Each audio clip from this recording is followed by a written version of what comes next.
Hello guys, and welcome to another ProfileTree video. So in today's video we're going to be taking a look at the WordPress Calendar plugins. So without further ado, we're going to go ahead and get started. So plugins are an important key feature to a successful WordPress website. Now it's important to have them, more for the fact that as well as security, since we do have some security plugins installed, you also have ones that can help boost your website, ones for SEO, ones for ranking, and even just to help organize your overall website as a website owner. Anyways, in order to add some plugins in, one specifically that we're looking for is the calendar plugin. All you need to do is go to plugins here and add new. Now there are some pre-installed plugins that you can have, or you can go ahead and upload other plugins that are outside of WordPress itself. Now some of these may be paid for, or some of these may have a subscription of some sort, but these are the ones that are going to be for free. Anyway, we'll go ahead and add some new plugins, and I'm going to go ahead and show you guys. So as you can see, you can upload the plugins that you like, especially if you find something out there and you've paid for it. By all means, go ahead and upload that file. It'll have to be in a zip format to install it. Now it's easy enough to search for a plugin. So as I said, the ones that we're specifically looking for is calendar. So I'm going to go ahead and search up for calendar. Now there are a good amount of popular choices in terms of calendars. Now, why would you need a calendar plugin? So first of all, if you have an e-commerce platform, say you had WooCommerce installed with this, of course you're going to need some sort of organization for your website or yourself as a company, instead of having handwritten bookings or having a handwritten calendar. This is a means to get rid of that traditional layout of how you would do things and make things easier for you and your website. So the first one here is the booking calendar.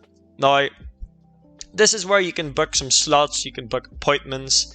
Say if you were a dental care, you can go ahead and slot in for a dental appointment at this time, and you can go from there.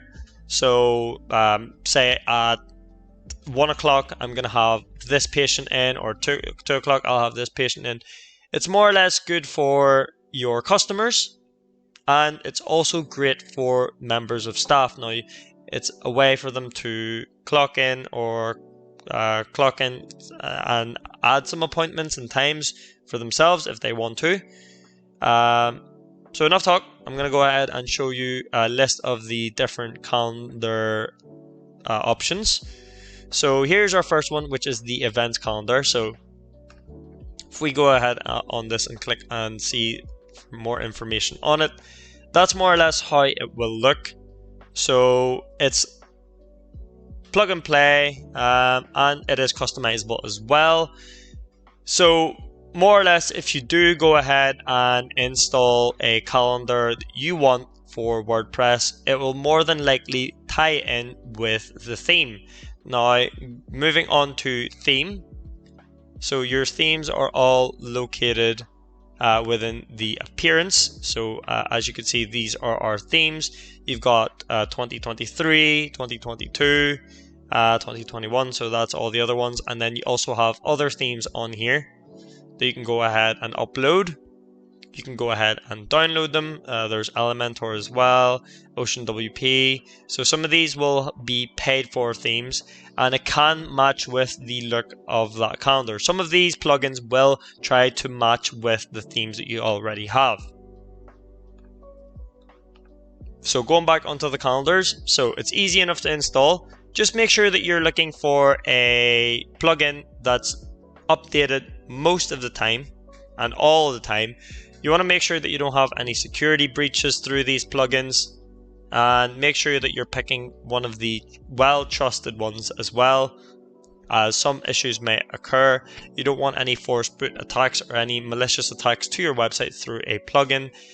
You don't want any of these plugins as well to discontinue. meaning that they'll not be up to date, no developers working on them, and it can cause some issues. Anyway, if you find the one that you like, so there's booking calendar, you've got my calendar, simple calendar, ICS calendar, booking for appointments and events. So that's great, especially if you run a, say, a concert business, ticketing business, anything like that. You're running a, say, something to do with a Comic-Con or sort of fun fair, and you want people to book in advance, then this is something that you can have. So this is Amelia, so that's a reliable booking solution. Some of you guys may have heard of Amelia. And so anyway, once you are happy with the choice, so some of these will have some paid for ones. Make sure you read through them, check how to install them.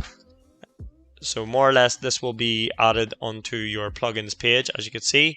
So I'm going to go ahead and install this one. So it takes a little minute or two for it to fully install.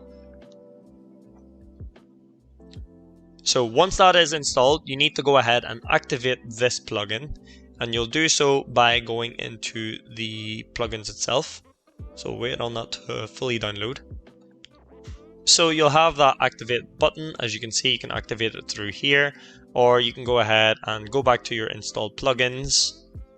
So that'll just load up for a little second there, and you can go ahead and activate the events calendar.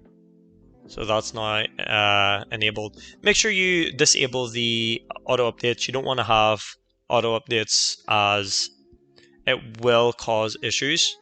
So here we are. So this is the events calendar. So allow it and continue.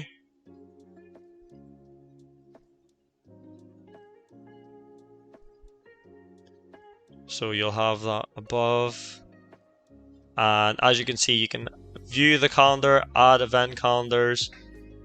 So that's just a quick little overview of it anyway. Go ahead and you can add events.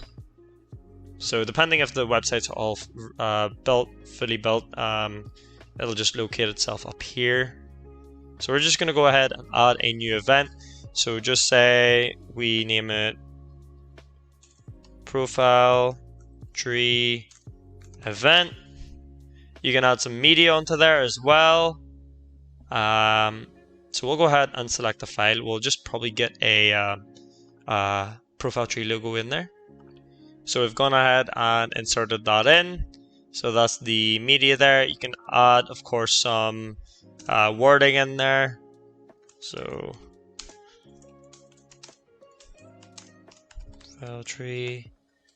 And of course you can change the text font as well. So italics, you can make it bold. You can change the heading size. So a couple of options there. Now this is where you'll be able to change the events. So say you wanted it to start so on June. Say we wanted it to be for the 15th. It is an American version there, so 6th to the 15th. So don't be thinking it's the 15th month. So there's the timing. There's 12:30. You can customize it if you want. So let's just do 2:35 p.m. So something like that, and then you can have it through 8 p.m. and then that'll be lasting to Sunday. So that'll be like an all-day event, or it can be from that duration. You can show the venue name, you can have the address, city, the organizers, the event, event cost. So everything's all pretty much there. So you can also install some event tickets if you want to.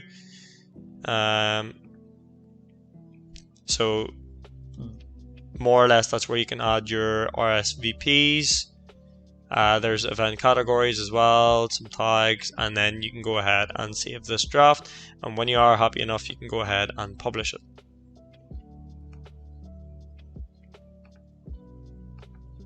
So once you're happy enough, just publish that. So then you'll get the thing saying event published, and then you can view that event. Now it's not going to be perfect. We'll wait for this to load. But as well as that, as well as viewing the event, you do also get a permalink. So that's the HTTP.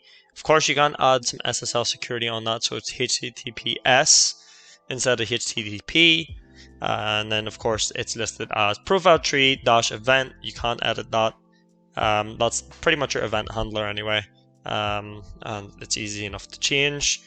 So yeah, that is how that works. Of course, as I said and mentioned, there are other plugins that you can use for the calendar plugin, so by all means go ahead and explore each one and see what one suits your website best.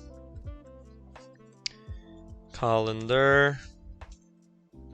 Now, as I said, do note, make sure you don't overfill your website with too many plugins. Make sure you have your security plugins and any other touches like this, which is the calendar plugin, as you don't want to affect the performance of your website. And if you do struggle and have some performance issues, you can use some of the Google tools like Lighthouse and some of the performance applications out there for Google, just to test and see how your website is performing.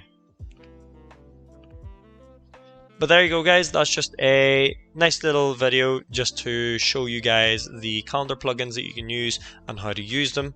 Hopefully you did find the video helpful, and if you did, please do leave us a comment in the comment section below. I'd love to hear what you guys think.